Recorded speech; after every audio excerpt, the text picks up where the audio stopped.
Hello guys, সকলকে happy new year. আর আজকে আমি বানাবো স্মোক গ্রেনাইড। না, এটা নয়। ये सब क्या देखना पड़ रहा है? अच्छा है मैं अंधा हूँ। আজকে আমি বানাবো স্মোক গ্রেনাইড এই দেশলাই বাক্সর মাধ্যমে। তো চলুন আমাদের আজকের এই মিনি স্মোক গ্রেনাইড তৈরি করা যাক। আমরা প্রথমে একটা দেশলাই বাক্স নিলাম এবং সেটাকে ঠিক এভাবে কাঁচি দিয়ে কেটে নিলাম। এরপর আমরা একটা রিংয়ের মধ্যে সেই দেশলাই বাক্স থেকে কাটা অংশটিকে ঠিক এভাবে ভাঁজ করে নিলাম। তারপর একটা ফেভিকুইকের মাধ্যমে আঠা দিয়ে সেই কাগজটিকে ভালো করে জুড়ে নিলাম।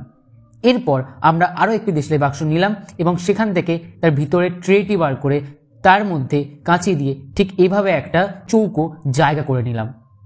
এরপর আমাদের আগে সেই রিংয়ে বারুদ লাগানো অংশটিকে সেই ট্রের চৌকো জায়গাটির মধ্যে এভাবে ঢুকিয়ে দিলাম। এরপর আমরা 4টে দেশলাই কাঠি নিলাম এবং একটা রাবার ব্যান্ডের মাধ্যমে সেটাকে এভাবে বেঁধে নিয়ে তারপর আমরা সেই দেশলাই কাঠিগুলোকে সেই বারুদের মধ্যে এভাবে ঢুকিয়ে দিলাম। এরপর আমরা সেই দেশলাই কাঠির মাথাগুলোকে কাঁচিতে কেটে কেটে এই ট্রের মধ্যে জড়ো করলাম। সমস্ত দেশলাই কাঠির বারুদগুলোকে কেটে কেটে জড়ো করে নেওয়ার পর আমরা সেই দেশলাই বাক্স ট্রেটিকে সেই দেশলাই বাক্সের ঢাকনা দিয়ে বন্ধ করে দিলাম। এবার আমরা সেই দেশলাই বাক্সটির চারিদিকে আঠা দিয়ে ভালো করে সেই গ্যাপগুলোকে বন্ধ করে দিলাম। তো এবার হয়ে গেছে আমাদের মিনি স্মোক গ্রেনাইড রেডি। তো চলুন শুরু করা যাক। তো গাইস, এবার আমাদের সময় হয়ে গেছে আমাদের এই স্মোক গ্রেনাইডটাকে টেস্ট করার জন্য।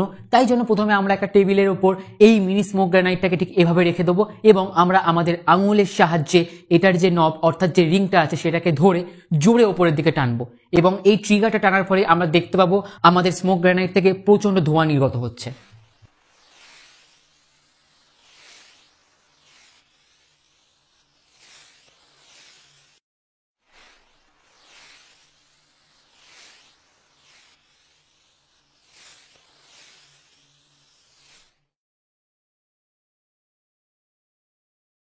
তো গাইস, কেমন লাগলো এই স্মোক গ্রেনাইডটা?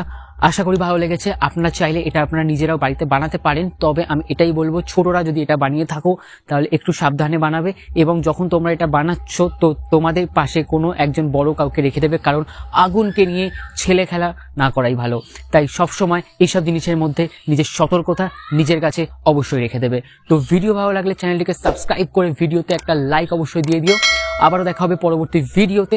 ততক্ষণের জন্য গুড বাই।